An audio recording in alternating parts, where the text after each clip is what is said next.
In this lesson, we'll take another look at best practices and common misconceptions about studying.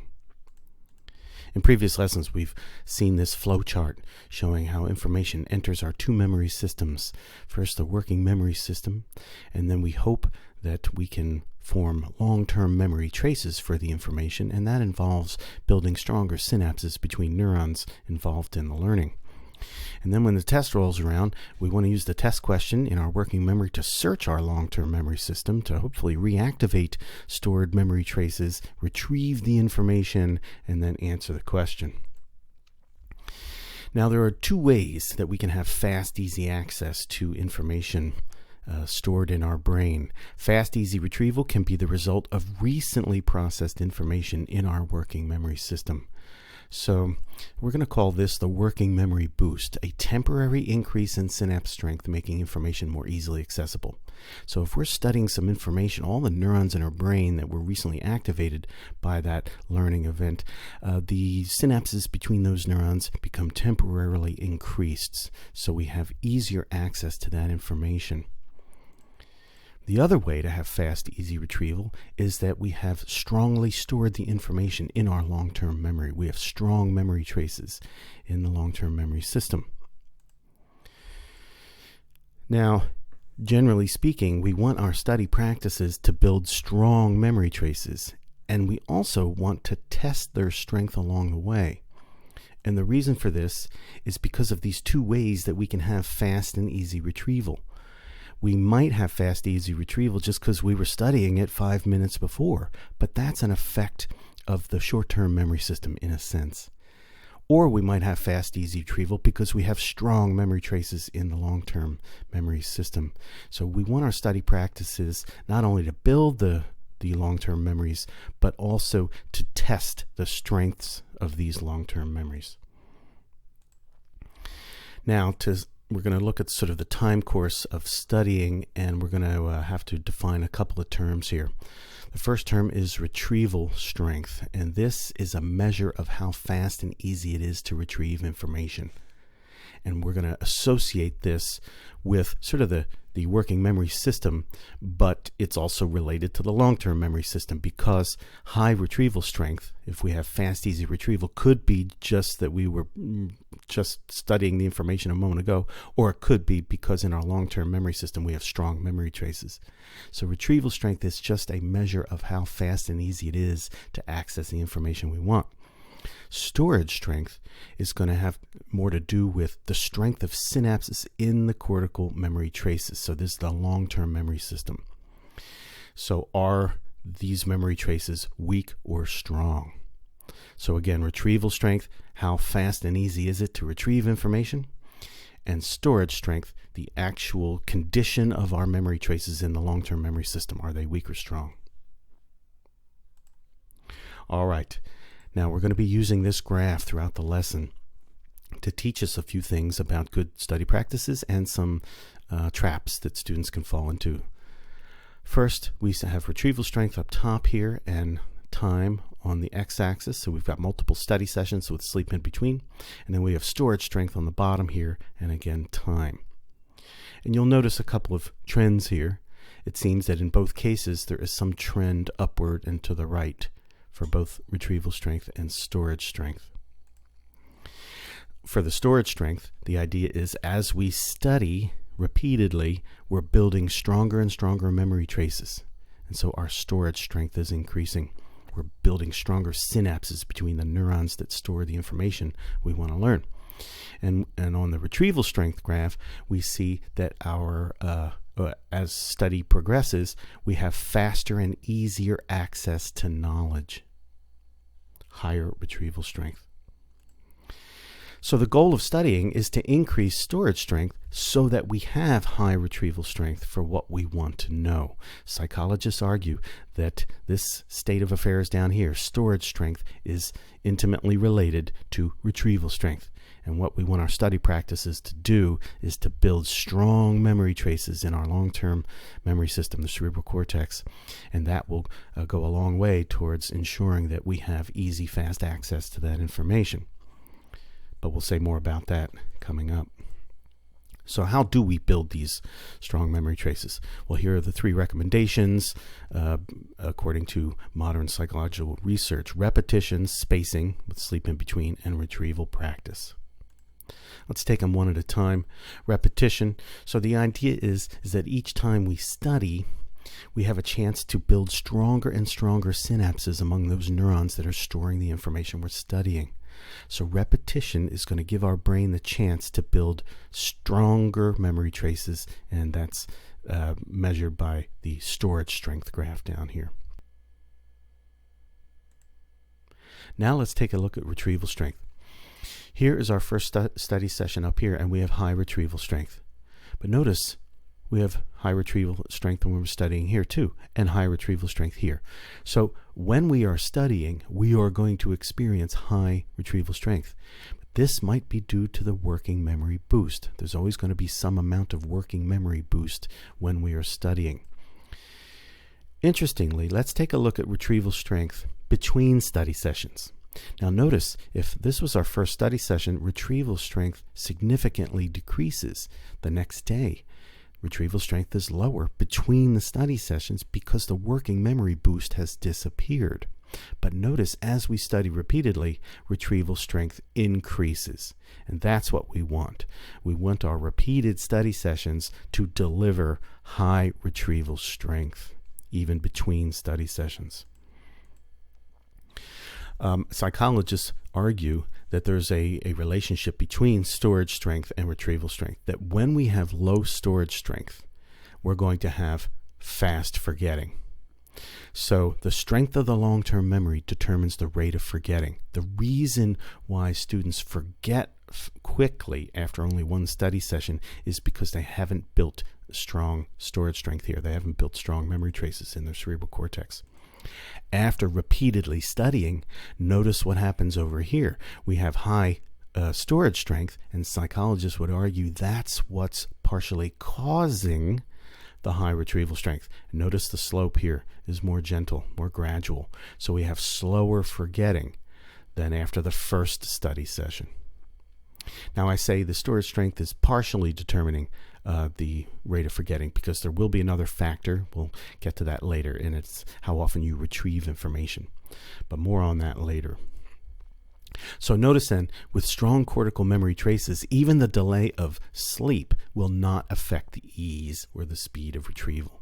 So this is what it is to be well educated. We got strong memory traces in our cerebral cortex, and that's what's giving us fast, easy retrieval for that information.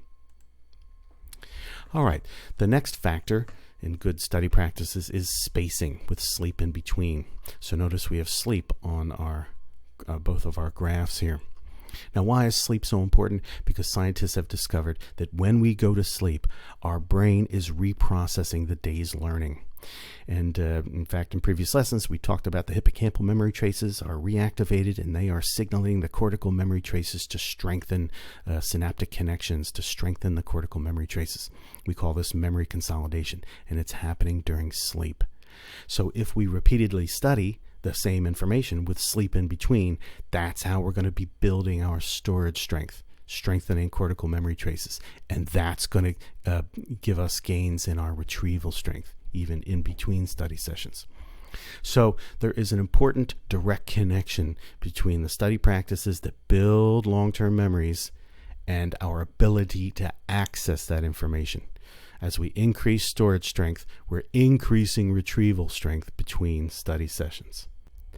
Now, this relationship between increasing storage strength and increasing retrieval strength helps us understand one major form of forgetting that psychologists have identified. And we'll call the first one consolidation failure. And it's just the idea that we never really made strong cortical memory traces in the first place. And why would students be left with weak memory traces in the cerebral cortex? Because they failed to repeat the study sessions. That's how we're going to really build strong cortical memory traces. And again, remember the relationship. When we have low storage strength, we're going to have a fast rate of forgetting. All right, let's move on now to the third factor in successful study techniques, and that's retrieval practice. Now, students often think that learning is about getting the information into the brain. And the study technique of rereading captures this idea. We just want to, like, it's one-way flow of information from the page to the brain, from the video lesson right into the brain. And they think that if they're understanding it in the moment, then the learning has occurred. But this overlooks the main purpose of learning and memory, to get the information out of the brain again at a later time when it counts. And that's why in our study practices we want to use a heavy dose of self-testing, what we're calling retrieval practice. Now, retrieval practice during a study session helps to maximize the gain in storage strength. When we retrieve a memory, the brain reconsolidates the memory, adding new synapse growth to old synapse growth. And retrieval practice also strengthens the memory search system, the retrieval pathways that locate and activate memories.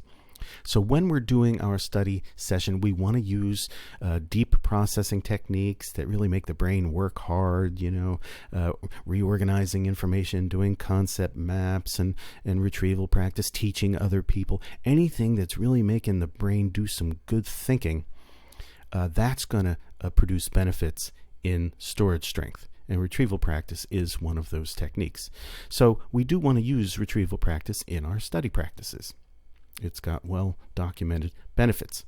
But we've got to be cautious here, because retrieval practice can help build stronger memory traces, but it can't help us assess the strength of our long-term memories, because the working memory boost is present if we've already been studying. So while we do recommend using heavy doses of retrieval practice in our study sessions, we have to be careful about using it for metacognition purposes. For that, we need to use retrieval practice after we study, after a delay, the next day.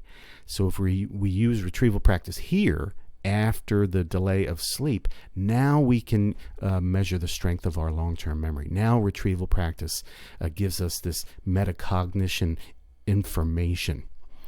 So we just can't use retrieval practice to tell us what we know and don't know while we're in the midst of studying, because we've got the working memory boost going on. But we can use retrieval practice the next day, and that gives us a good measure of the strength of our long-term memories. And that'll tell us what we know and what we don't know. Let's turn to the second way we can forget things. And we'll describe it as retrieval failure due to loss of access. Take this brain here on the left here. Evidently, this person has studied well, they used good techniques, repeatedly studied, and they have strong cortical memory traces. And the thick red arrows, this is the cortical memory retrieval system, the thick red arrows mean that this person has fast, easy access to these well-stored memories. So this person knows what they're talking about. But if they, for a long period of time, do not access that information, what we'll say disuse, if they do not use that information, if they don't retrieve that information for a long period of time, scientists think that what happens is that the brain's search system loses access. The memory traces are still strong, because after all, this is the long-term memory system, and we don't think these memories decay quickly. Otherwise, it wouldn't be a long-term memory system. So the memory traces are there, but for some reason, the brain is unable to properly find them or activate them. So we're going to call this a loss of access. It's like the retrieval pathways have weakened. Let's see what this looks like on our graph. So here's a situation: a person's been repeatedly studying, they've been using good techniques, deep processing and retrieval practice, they've built up some strong memory traces in their cerebral cortex, so they have high storage strength, and that typically leads to high retrieval strength, slow rate of forgetting. But there are occasions where we can lose retrieval strength, and that's this situation where we don't access the information for a long period of time. We'll call that disuse. Now, what would be an example of this? Well, let's say maybe for a long time we lived at one address, or we had one particular phone number or something, and we knew it well. We had high storage strength for the phone number or the address or something. But then we moved to another neighborhood, and where we get a new phone number or whatever. And it's been a long time, maybe 10 years, that we've ever had to retrieve our old phone number or old address. We can lose access to that information, even though the original phone number and address were well stored in our brain. Now, why do we think the memory trace is still there and strong? Because if now somebody comes along and reminds us of the old address or the phone number, we will regain fast access to that information. We'll regain the high retrieval strength after just like one reminder of it. So it's as if we had strongly stored that information, but our brain lost access to it. And when somebody reminded us of those digits, we now have regained our high retrieval strength. So back to retrieval practice. Retrieval practice is exactly the type of study technique that will prevent this type of forgetting. We are going to, if we continually retrieve information, we're going to be exercising those retrieval pathways to prevent the forgetting that happens with disuse. So there are two requirements really for fast and easy access to our knowledge. We've got to build strong cortical memory traces, and that's the idea that we're building high storage strength. We don't want weak cortical memory traces. We need to repeatedly study, spaced out in time, using deep processing to have strong cortical memory traces. But that's not all. We also have to strengthen our retrieval pathways to prevent the loss of access problem. So retrieval practice helps in both cases, in fact. It helps maintain strong retrieval pathways, and in addition, every time we retrieve information, the brain can undergo consolidation again to strengthen cortical memory traces. So retrieval practice is an excellent study strategy. It helps to build strong cortical memory traces, it helps keep our retrieval pathways strong, and it provides good metacognition feedback. If we use retrieval practice between study sessions, we will be getting a good sense of what we really know and what we don't know. So this will be the end of part 1 in this lesson series. We've covered repetitions, spacing with sleep, and retrieval practice, all of which will help us increase storage strength so that we can maintain high retrieval strength with the provision that we continue to retrieve the information every once in a while. And in the final part, we'll take a look at some misconceptions that students have and some traps that they can fall into when they are studying.